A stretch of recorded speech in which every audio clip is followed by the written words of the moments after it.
Incident at the Window. It chanced on Sunday, when Mr. Utterson was on his usual walk with Mr. Enfield, that their way lay once again through the by-street, and that when they came in front of the door, both stopped to gaze on it. "Well," said Enfield, "that story's at an end, at least. We shall never see more of Mr. Hyde." "I hope not," said Utterson. "Did I ever tell you that I once saw him, and shared your feeling of repulsion?"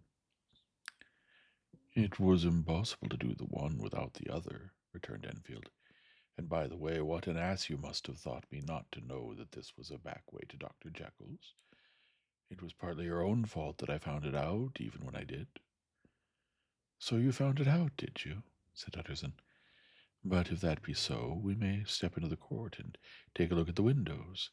To tell you the truth, I am uneasy about poor Jekyll, and even outside I feel as if the presence of a friend might do him good." The court was very cool and a little damp, and full of premature twilight, although the sky high up overhead was still bright with sunset. The middle one of the three windows was halfway open, and sitting close beside it, taking the air with an infinite sadness of mien, like some disconsolate prisoner, Utterson saw Dr. Jekyll. "What? Jekyll!" he cried. "I trust you're better." "I am very low, Utterson," replied the doctor drearily. "Very low. It will not last long, thank God." "You stay too much indoors," said the lawyer. "You should be out whipping up the circulation, like Mr. Enfield and me. This is my cousin, Mr. Enfield, Dr. Jekyll. Come now, get your hat and take a quick turn with us."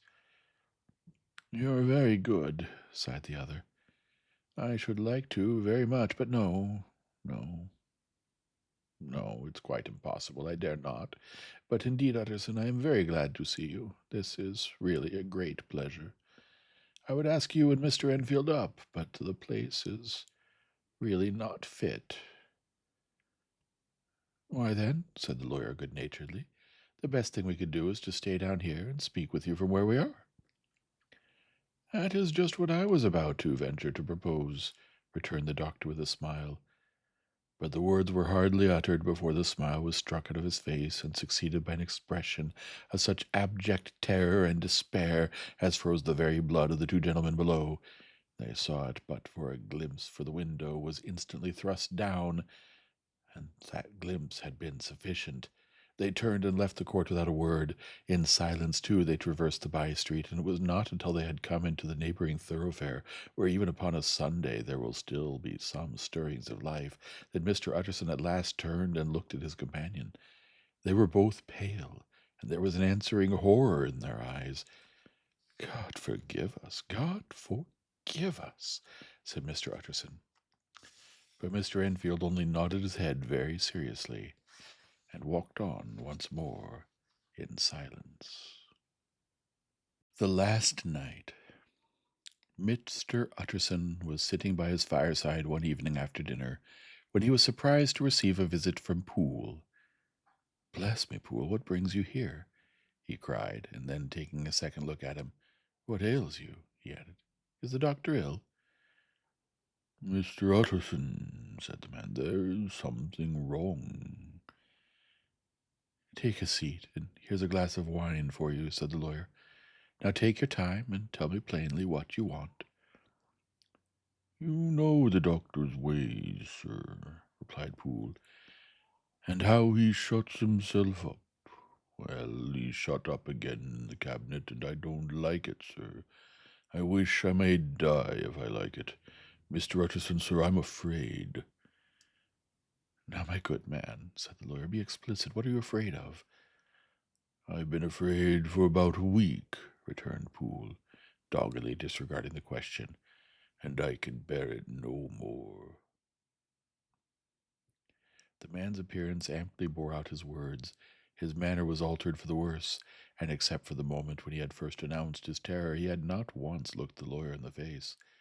Even now he sat with the glass of wine untasted on his knee, and his eyes directed to a corner of the floor. "I can bear it no more," he repeated. Come, said the lawyer. I see you have some good reason, Poole. I see there's something seriously amiss. Try to tell me what it is. I think there's been foul play, said Poole hoarsely. Foul play, cried the lawyer, a good deal frightened and rather inclined to be irritated in consequence. What foul play? What does that mean? I daren't say, sir, was the answer. But will you come along with me and see for yourself? Mr. Utterson's only answer was to rise and get his hat and greatcoat, but he observed with wonder the greatness of the relief that appeared upon the butler's face, and perhaps with no less that the wine was still untasted when he set it down to follow. It was a wild, cold, seasonable night of March, with a pale moon lying on her back as though the wind had tilted her, and flying wrack of the most diaphanous and lawny texture. The wind made talking difficult, and flecked the blood into the face. It seemed to have swept the streets unusually bare of passengers. Besides, for Mr. Utterson thought he had never seen that part of London so deserted. He could have wished it otherwise. Never in his life had he been conscious of so sharp a wish to see and touch his fellow creatures, for, struggle as he might, there was borne in upon his mind a crushing anticipation of calamity. The square, when they got there, was full of wind and dust, and the thin trees in the garden were lashing themselves along the railing. Poole, who had kept all the way a pace or two ahead, now pulled up in the middle of the pavement, and in spite of the biting weather took off his hat and mopped his brow with a red pocket handkerchief. But for all the hurry of his coming, these were not the dews of exertion that he wiped away, but the moisture of some strangling anguish, for his face was white, and his voice, when he spoke, harsh and broken. Well, sir, here we are, and God grant that there be nothing wrong. Amen. Thereupon the servant knocked in a very guarded manner. The door was opened on the chain, and a voice asked from within, Is that you, Poole? It's all right, said Poole. Open the door. The hall, when they entered it, was brightly lighted up. The fire was built high, and upon the hearth the whole of the servants, men and women, stood huddled together like a flock of sheep. At the sight of Mr. Utterson, the housemaid broke into hysterical whimpering, and the cook, crying out, Bless God, it's Mr. Utterson, ran forward as if to take him in her arms. Wait, what? Are you all here? Said the lawyer peevishly. Very irregular, very unseemly. Your master would be far from pleased. They're all afraid, said Poole. Blank silence followed. No one protesting, only the maid lifted her voice, and now wept loudly. Hold your tongue, Poole said to her, with a ferocity of accent that testified to his own jangled nerves, and indeed, when the girl had so suddenly raised the note of her lamentation, they had all started and turned towards the inner door with faces of dreadful expectation. And now, continued the butler, addressing the knife boy, reach me a candle, and we'll get through this, hands at once. And then he begged Mr. Utterson to follow him, and led the way to the back garden. Now, sir, you come as gently as you can. I want you to hear, and I don't want you to be heard. And see here, sir, if by any chance he was to ask you in, don't go. Mr. Utterson's nerves, at this unlooked-for termination, gave a jerk that nearly threw him from his balance, but he recollected his courage and followed the butler into the laboratory building through the surgical theatre, with its lumber of crates and bottles, to the foot of the stair. Here Poole motioned him to stand on one side and listen, while he himself, setting down the candle and making a great and obvious call in his resolution, mounted the steps and knocked with a somewhat uncertain hand on the red baize of the cabinet door. Mr. Utterson, sir, asking to see you, he called, and even as he did so, once more violently signed to the lawyer to give ear. A voice answered from within. "Tell him I cannot see anyone," it said complainingly. "Thank you, sir," said Poole, with a note of something like triumph in his voice, and taking up his candle he led Mr. Utterson back across the yard into the great kitchen, where the fire was out and the beetles were leaping on the floor. "Sir," he said, looking Mr. Utterson in the eyes, "was that my master's voice?"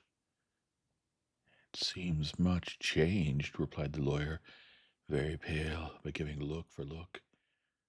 "Changed? Well, yes, I think so," said the butler.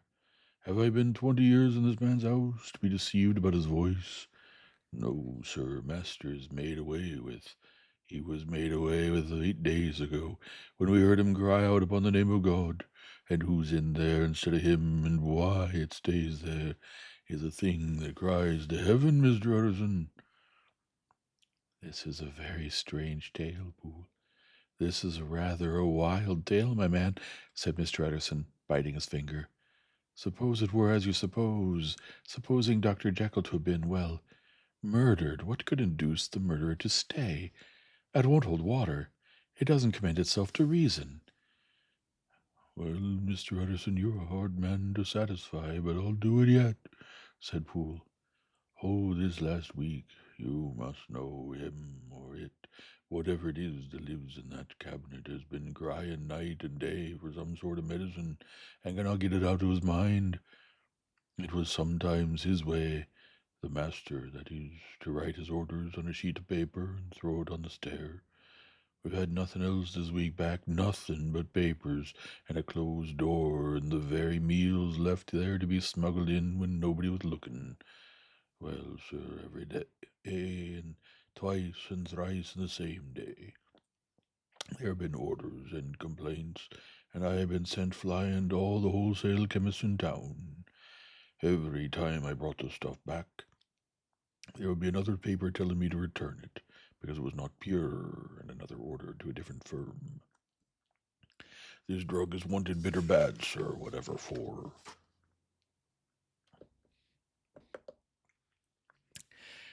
"Have you any of these papers?" said Mr. Utterson.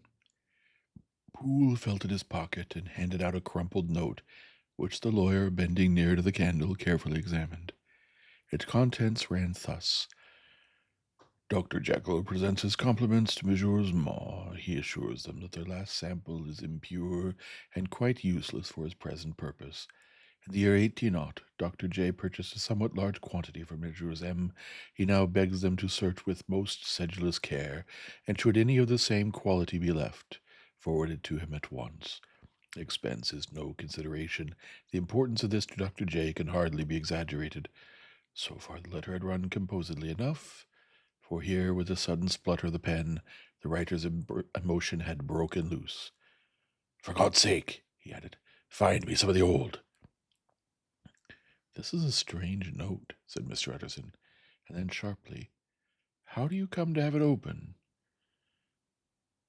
"The man at Mau's was main angry, sir, and he threw it back to me like so much dirt," returned Poole.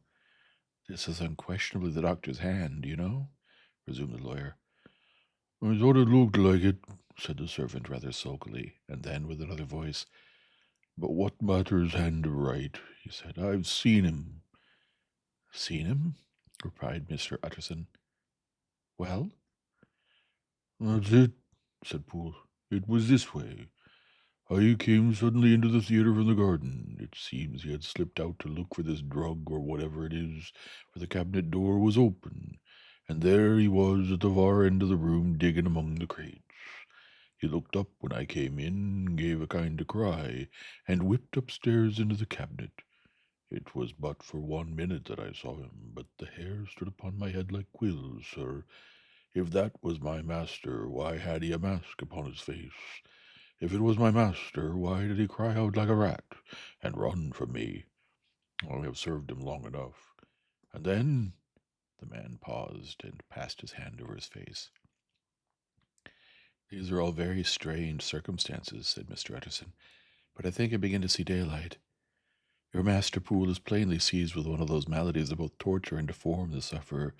Hence, for aught I know, the alteration of his voice, hence the mask and the avoidance of his friends, hence his eagerness to find this drug by means of which the poor soul retains some hope of ultimate recovery. God grant that he be not deceived.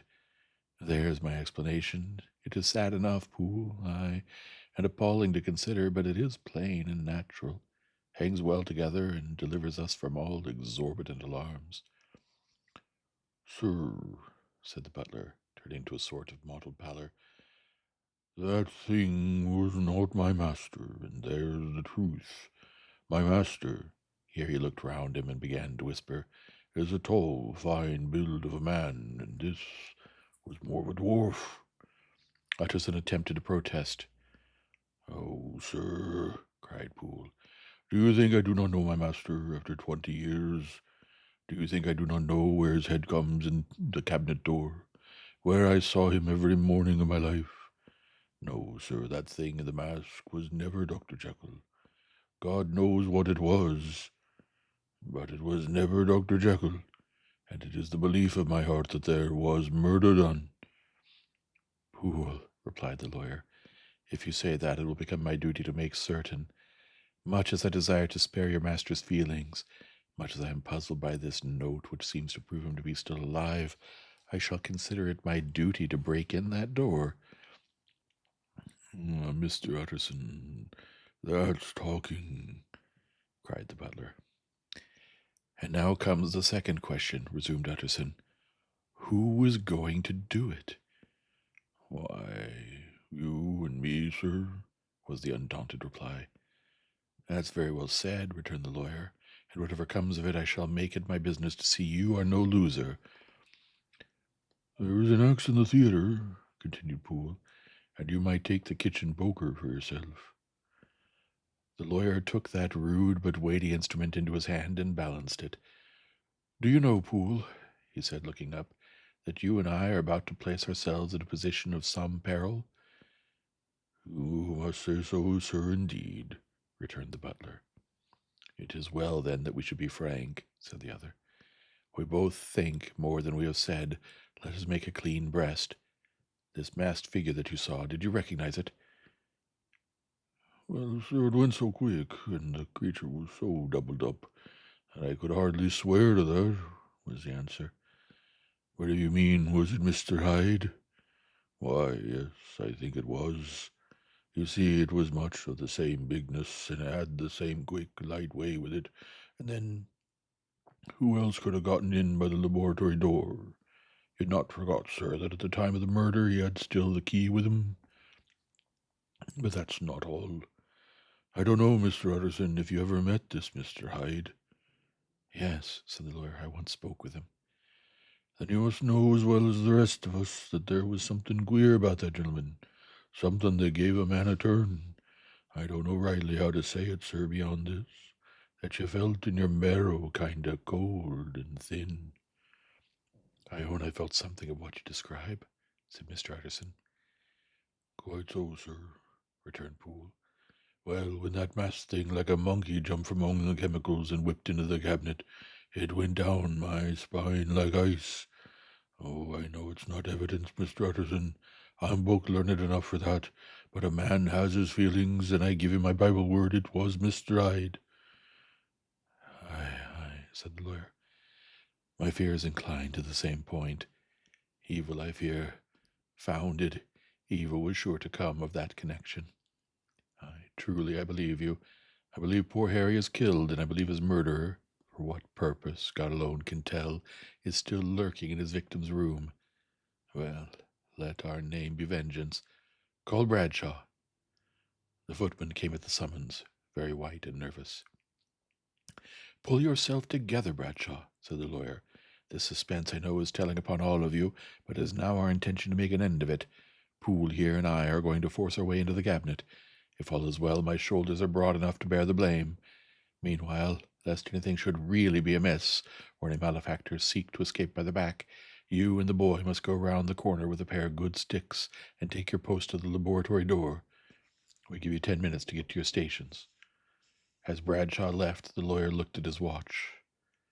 And now, Poole, let us get to ours, he said, and taking the poker under his arm, led the way into the yard.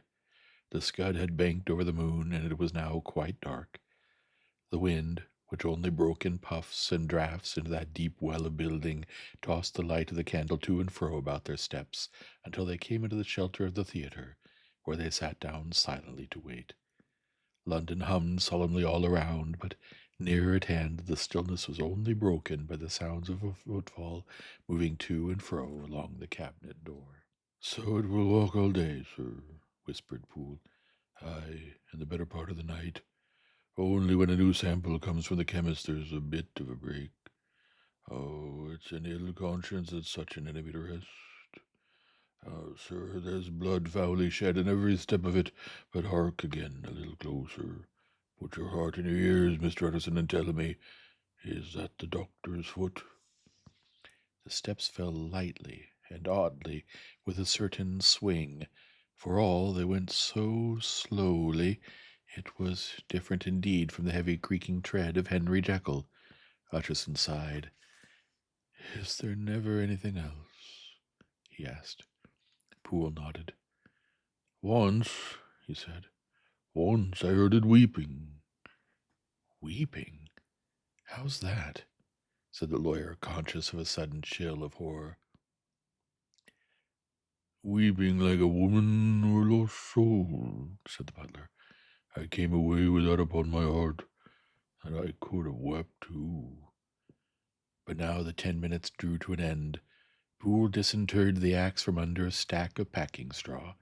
The candle was set upon the nearest table to light them to the attack, and they drew near with bated breath to where that patient foot was still going up and down in the quiet bit of the night. "Jekyll," cried Utterson with a loud voice, "I demand to see you." He paused a moment, but there came no reply. "I give you fair warning, our suspicions are aroused, and I must and shall see you," he resumed. "If not by fair means, then by foul. If not of your consent, then by brute force." "Utterson," said the voice, "for God's sake, have mercy." "Oh, that's not like Jekyll's voice. It's Hyde's," cried Utterson. "Down with the door, Poole." Poole swung the axe over his shoulder. The blow shook the building, and the red baize door leaped against the lock and hinges. A dismal screech, as of mere animal terror, rang from the cabinet. Up went the axe again, and again the panels crashed, and the frame bounded. 4 times the blow fell, but the wood was tough, and the fittings were of excellent workmanship, and it was not until the 5th that the lock burst, and the wreck of the door fell inwards on the carpet. The besiegers, appalled by their own riot and the stillness that had succeeded, stood back a little and peered in. There lay the cabinet before their eyes in the quiet lamplight, a good fire glowing and chattering on the hearth, the kettle singing its thin strain, a drawer of 2 open, papers neatly set forth on the business table, and nearer the fire the things laid out for tea. The quietest room, you would have said, and but for the glazed presses full of chemicals, the most commonplace that night in London.